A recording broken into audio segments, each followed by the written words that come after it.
The opposite of subtext is what I call Walpurgisnacht, which is German for the witch's Sabbath. Act two of Edward Albee's classic American play, Who's Afraid of Virginia Woolf, is called Walpurgisnacht because it's just knockdown, drag out fight between George and Martha. This is the point where the characters have been dancing around something, maybe a lot of subtext, there's conflict, and then everything boils over to a point and everything hangs out. So when what's been left unsaid has finally been spoken, let it all hang out. A great example of that is the movie In the Bedroom, one of my favorite movies of recent years, where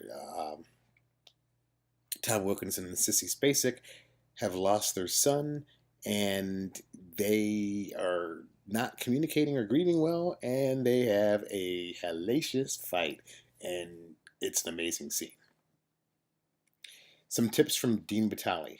Number one, find unique turns of phrases. Don't you think you're reacting a bit overly? Buffy speak. Joss Whedon. Dean and his then writing partner worked on Buffy the Vampire Slayer the first few years. Number two, be specific. I'm going to take you to the best restaurant in New York City. Blah. I'm going to take you to Sardi's. In LA, I'm going to take you to my favorite restaurant in LA. I'm going to take you to Roscoe's House of Chicken and Waffles. Number three, find the music, the rhythm, and language. Shakespeare wrote in an iambic pentameter.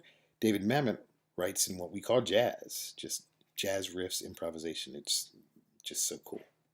Number four, decide whether you want to say something in 2, 4, or 6 speeches.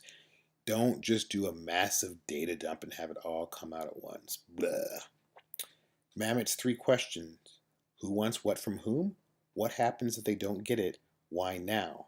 So, objective, consequences, urgency. Number 6, beware of the unattached this. When used as a pronoun, this requires an antecedent, kind of like the word it. And I'm always busting my students in writing classes because you got to have an antecedent with a pronoun. By definition, the nearest preceding noun is the antecedent.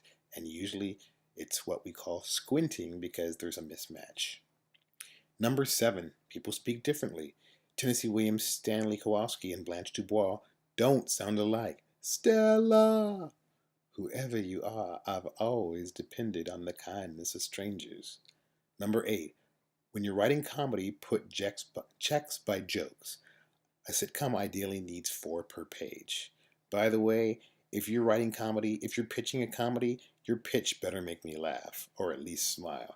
You can't just say, oh, it's in the execution. No, it's got to be a funny idea to start with. Number 9, keep the eye moving down the page. Every page should look like dialogue, so don't get too bogged down in action lines. My tip is limit your action paragraphs to 3 to 4 physical lines, because otherwise break it up. People don't want to see a huge block of prose in the middle of a screenplay. Finally, number 10, write to be read. And when I say read, out loud. 2 for the road. Avoid clams. Lines like, did I say that out loud? Who are you and what have you done with ... And then number 2, use spin whenever possible. For example, you're so ugly you look like the Wicked Witch. Ha ha ha ha.